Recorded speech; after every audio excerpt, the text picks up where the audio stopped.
ฮู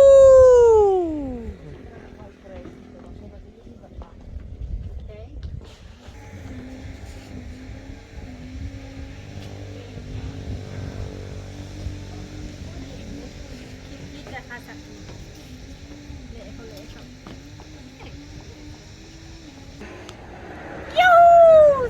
สบายดีปากส่องสวนกาแฟสวนกาแฟอย่างนี้ เชิญกาแฟสบายดี สวนกาแฟอย่าง มันก็ ปากส่องให้แหละจ้ะค่ะ น้อง อันนี้ก็สวนกาแฟนะจ๊ะสวนกาแฟดูแบบว่าขึ้นชื่อทางภาคใต้ก็ว่าได้นะจ๊ะค่ะจะตกเลยค่ะไทย ฮะไทยลาวชื่อว่าตัว เจ้าของเดียสร้างมีสวนกาแฟอยู่พี่ติโอ้เนาะสิเว้ากะกาแฟภาคใต้ของลาวนี่ขึ้นชื่อส่งนอกนะจ๊ะค่ะ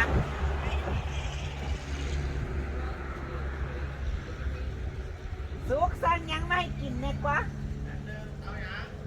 กาปูชิโน่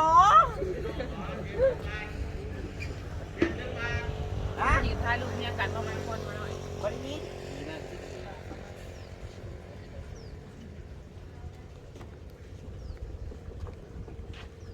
สร้างหัวใจเลยบอก ออกจากสวนกาแฟก็สิไป ชวนดอกไม้บนตาพี่น้อง สวนดอกไม้มนตาเจ้าค่ะจะอยู่ทางไหนดอกบงูจัก อาจจะลงไปนี่หน่อยนึงเนาะเดี๋ยวจะไปเบิ่งนะจะเข้าว่ามันสีงามเลิศเลอเปิดเสือสัมใดค่ะ มาหอดผักใต้ก็สีไปจะเจาะจะแจะให้มันทุกหม่องทุกบอนเจ้าค่ะสวนดอกไม้มนตาแม้แต่ในคลิปก็บ่เคยเห็นดอกทั้งกระชิไดยินนี่แหละค่ะ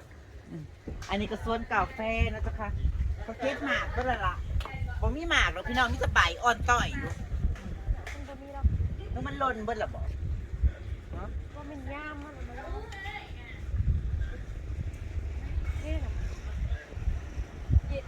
แต่ว่าเขาให้ ได้ ยืนส้มวิวอยู่ข้างบนค่ะเจ้าค่ะ เขาบอกให้ลงข้างล่างพี่น้องมีกาแฟส้มวิวจ้ะค่ะ เอาออกนี่ก็หมวกของอีเมลแล้วก็ไม่หดนะโอ้ยเราจะเพิ่นหัดไปข้อกับเพิ่นหัดจุดจักเข้าไปเอาไปข้าง แคปเจอร์ ซิลไปป้าไล่ไปพูด เอา ไปไม่ใหญ่ดิเอาทานมาไม่เรียก สวยบอก แป๊บยังหากล่องรับบ่เห็นโอ้ยมือถือคืออยู่ เดี๋ยว อันนี้เอาหนึ่ง หนึ่งสอง หนึ่งสองสามเอาอีกหนึ่งสองสามถ่ายมามุมนี้จักกับใครเอาจ้ะ ขอถ่ายรูปนั่นแหละเปล่าถ่ายให้บ่ถ่ายไอ้เจ้าได้ ทารุณ ถ่ายบ่ถ่ายขอถ่ายรูปมันบ่ได้บอก เขาคือหล่อแอมมาแล้ว ถ่ายรูปแคปไก่แท้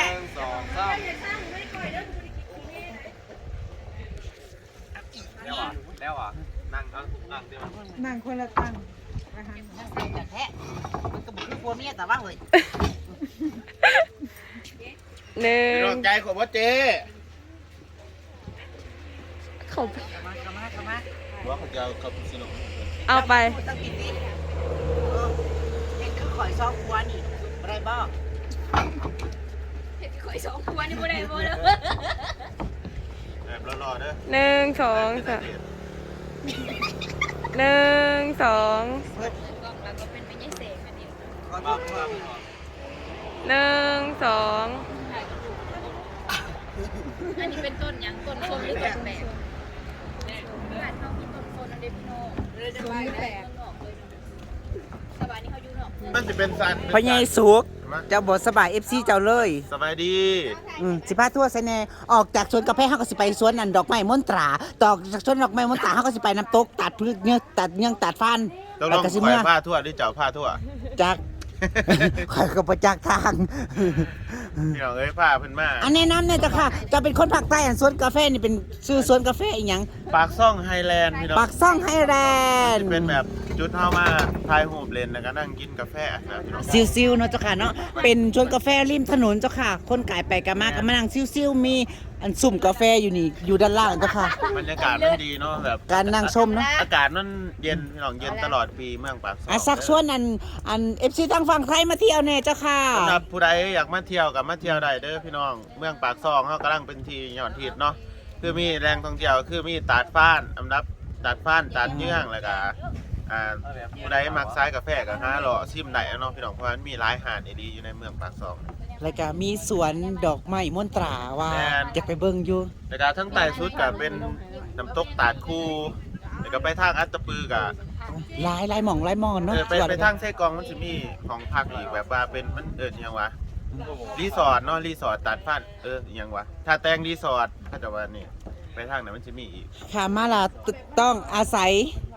ไกด์นำเที่ยวหรือว่าจังไดหรือว่า บ่มันเที่ยวแบบสบายๆนะ สบายๆ เทีบใน Google Map โดยเนาะเฮาเอารถมาเองก็จะโอเคกว่าเนาะ แม่นสำหรับผู้ใดมักแบบผจญภัยน้ำตกตาดแบบผจญภัยแนะนำตาดขมืดอัตตปือเด้อพี่น้อง ตัดขมึด มันสิแบบเฮาไปผจญภัยแบบแบ็คแพ็คนะแบบแบ็คแพ็คเกอร์แบบ มันถือว่ามีความสะดวกสบายนะต้องย่างไปอย่างเดียวจังได๋ โดยเจ้าค่ะ อันรอบๆนี่พี่น้องจะเคลื่อนอยู่ต่างประเทศพี่เด้นางก็บ่เคยเห็นมีต้นสนพร้อมโอ้เคยเห็นแต่ตามไส้หา ต้ ด นนี่แหละต้นแปก แม่นบ่ ต้น แปก ต้นแปะบ่สูงกว่าต้นแปะเจ้าค่ะมื้อในดอกไม้น่ะจะมางามแท้น่ะบ่สูง ใส่ นั่นแหม ดอกอันนั้นมันกิน โอ้ยวิวดีโพดดีโพบักโมบักแตงบักทั่วบักพร้าวบักขี้หูดพี่น้องเอ้ย นะน้ำหลายคนไหม หลายๆคนที่มาเที่ยวนี่จะค่าไปมองหันมองนี่ผ่านมองมาหมองนี่เขาเจาะกับสิแวะมาซิมกาแฟแล้วก็มาถ่ายรูปเนาะเจ้าค่ะเนาะมาซิลฟี่จักบาทจักใดหั่นนะเจ้าค่ะต่อเจ้าค่ะไปต่อไม่รอแล้วนะ เวลามันไม่รอเราแล้วเจ้าค่ะไปอันเนาะไปสวนดอกไม้มนตรา คุณรีบไปไหนเหรอ ฟังรู้รานะคะ ไปดูกันเจ้าค่ะว่ามันเป็นจังใดเนาะเจ้าค่ะเนาะมาถึงนะคะเจ้าปิดเจ้าค่ะ นี่แหละอันสวนดอกไม้มนตรา นึกว่ามาแล้วก็สิตื่นเต้นบ่มีทางข่าวเจ้าค่ะเขาเจ้าปิดนะเจ้าค่ะเขาแสดงว่าดอกไม้บ่มีนะเจ้าค่ะสิขอซูมเบิ่งก่อนสิบ่ได้เสียเที่ยวนะเจ้าค่ะออกจากสวนกาแฟมากก็บ่ได้ไกลดอกพี่น้องใกล้ๆนี่เจ้าค่ะนี่แหละเจ้าค่ะสวนดอกไม้มนตรา ออกจากดอกไม้ สวนดอกไม้มนตราบ่ได้เข้าไปก็สิไปน้ำตกตราดฟานก่อนเจ้าค่ะ ตัดเนื้อตัดฟานเนื้อก่อนนะคะเนื้อกันสบายดีสบายดี อันนี้คือหมู่บ้านเส้นเผานะเจ้าค่ะนะ เราจะสิสับไป เอามาอันนี้คือหมู่บ้านเส้นเผานะเจ้าค่ะนะเจ้าให้นั่งถ่ายรูปซิลฟงซิลฟรีจักบาทจักใดเห็นไหมเจ้าค่ะ ข้าว4-5คิดเลย มาซี่ให้เข้ามายืนจะแคบกันอยากนั่งใกล้นะเจ้าค่ะนะแคบเจ้าค่ะพี่นายเจ้าค่ะพี่นายพี่นาย เสร็จแล้วไปเอาไปเก็ตกันเถอะ ว่านให้แน่สิเต็ดนะสิเต็ดยุตาดตัวนั้นเด้อให้แน่สิเต็ดนะเพราะมันตรงนี้ ลงไป คนหนึ่งแล้วก็โยก มันโยนกลับไปกันมาก็ได้ มันโยนไปโยนไป สร้างคนกันได้แล้วป้าแม่บ้าน 3 คนเนาะ ไปเด้อแม่โดย ให้สิจับ ใช่ไหม เด้อ ไปสิแกง แกง เนาะอันนี้ก็คือไม้ที่ข้าเจ้าแกะสลักเนาะเจ้าค่ะ ที่ส้นเผาข้าเจ้าแกะสลักนะพี่น้องอันนี้ก็คือกระดิ่งงัวเด้อพี่น้องนี่นะนี่กระดิ่งงัวบ่แม่นกระเป๋านะคะ กระดิ่งงัวกระดิ่งเงินควายนะเจ้าค่ะที่เขาแขนนะ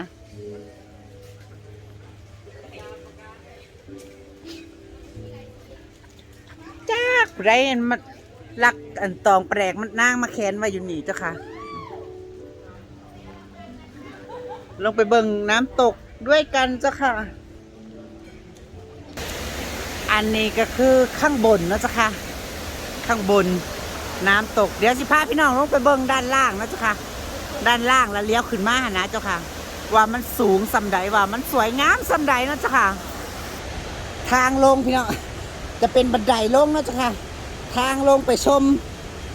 น้ำตกตาดเนียงอยู่ด้านล่างเนาะเจ้าค่ะนี่แหละเจ้าค่ะบันไดลงนะเจ้าค่ะก็จะเป็นห้าวจับอยู่เจ้าค่ะ ที่ได้มาที่นี่อีกรอบคือว่าน้องสาวและกันหลานน่ะยังบ่เคยมาพี่น้องกับพี่สาวเนาะเจ้าค่ะก็เลยได้พามาเนาะเจ้าค่ะ ลงมาด้านล่างนะเจ้าค่ะเปียกนะเจ้าค่ะต้องใส่เสื้อกันหนาวนะเจ้าค่ะเสื้อกันฝนยูงามหมดพี่น้องงามแต่งามว่าเนาะ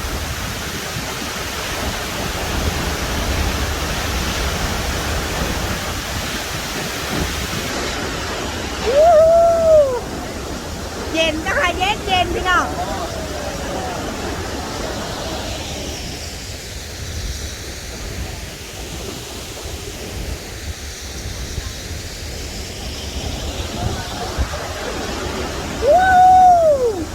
โอ้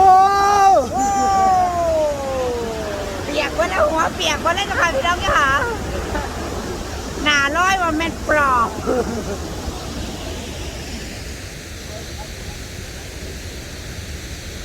หนานั้นก็มาร้อยแท่ร้อยว่าแท่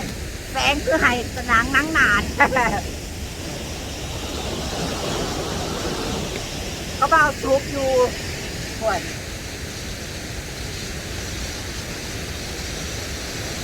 นางลงมาคนเดียวเจ้าค่ะ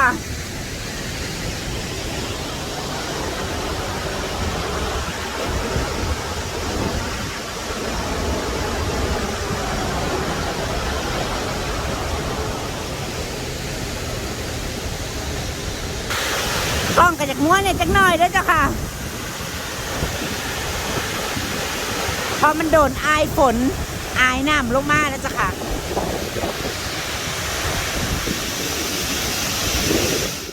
ขึ้นมาไปต่อเจ้าค่ะไปต่อตัดมัน แต่เนื่องเจ้าค่ะแต่ฟาน ตัดฟานนะเจ้าค่ะ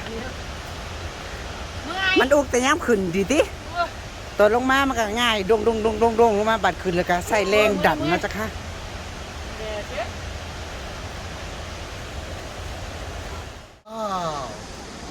มาฮอดตาดฟานแล้วพี่น้องจากตาดเนื่องก็ลงมาตาดฟานนะครับอันเป็นแม่น้ำซ้ายเดียวกันพี่น้องจากตาดเนื่องแล้วก็ตาดฟานเป็นแม่น้ำสายเดียวกันงามบ่พี่น้อง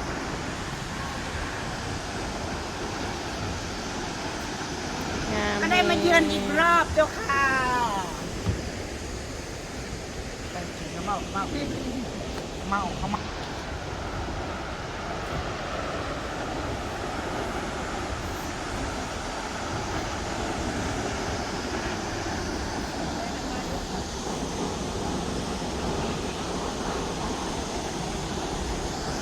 เป็นพี่น้องน้ำตก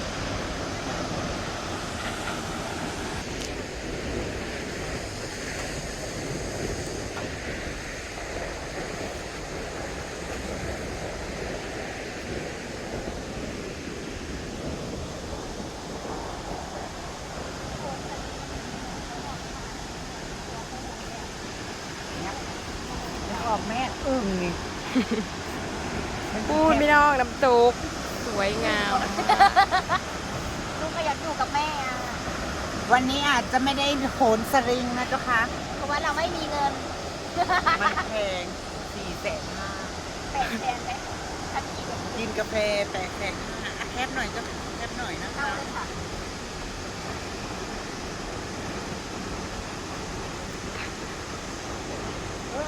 นี่แคบรูปแน่นี่ไปค่ายเฮาอันยกมือขึ้นบ่มันพอดีบ่กับน้ำตกแหม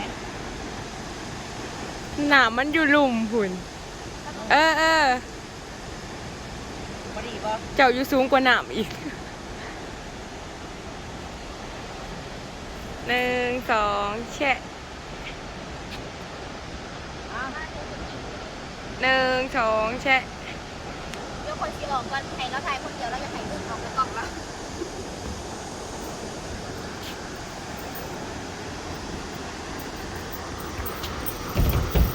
คืออีกเยอะ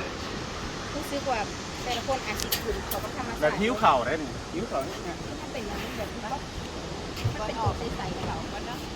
ใช้ชื่อวนสลิง 1 2 ใจให้ 1 2 อะไรกับชีวิตเราจ่ายเราชูอุ้เลย เอาใจก่อนเถอะเดี๋ยวเขากับเมื่อส่วนกันคล้ายเขาได้สิมาแทน เราโดนมาถ่ายลงสตอรี่เห็นไหมก็อันนี้เพลง เบิ่งจะหันมาดู เดี๋ยวเด้อเพลงใหม่เพลงใหม่กล้องไฟงาม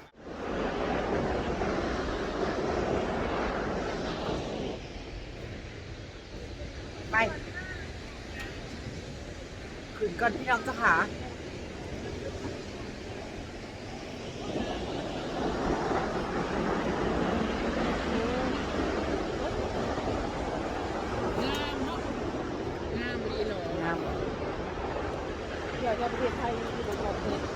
หลายช่องนะจ๊ะค่ะหลายๆช่องยูทูบเบอร์ก็จะมาถ่ายวิวสวยๆงามๆโหนสลิงจ้ะค่ะ นี่ไงเอ่ยตรงที่เตรียมตัวขึ้นโหนสลิงนะจ๊ะค่ะ ดื่มกาแฟบนอากาศ เนี่ยจ้ะค่ะคุณละโหนไปขามฝั่งหอดฝั่งคุณละจ้ะค่ะ แล้วก็โหนรอบๆน้ำตก แล้วก็ใช้เท้าเดินด้วยนะจ้ะค่ะ ได้ชิวนมาเนี่ย โหนไหม แต่ว่าต้องมีทีมเลยต้องไปกับข้าเจ้า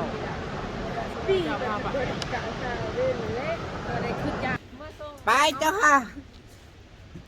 เอาไปให้กินข้าวกินน้ำแล้วก็จังสีไวเมื่อจ้ะไปเมื่อออกมาเจ้าค่ะ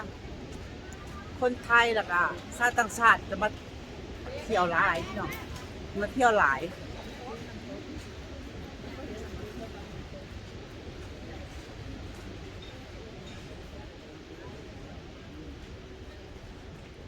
บรรยากาศดีพี่น้องร่มรื่นเจ้าค่ะ มีแต่ป่าไม้ใหญ่นะเจ้าค่ะป่าไม้ใหญ่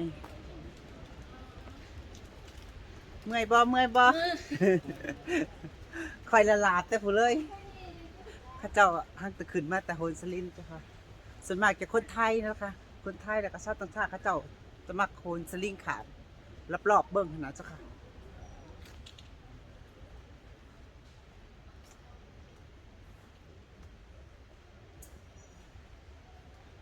พี่น้องเจ้าค่ะมาถึงนี่ก็เสียมลาพาจากกันนะเจ้าค่ะนะก่อนอื่นขอบคุณทุกคอมเมนต์ขอบคุณทุกกำลังใจขอบคุณไอเบอร์สุขุสุคนนะเจ้าค่ะนะโดยสบายดีเจ้าค่ะ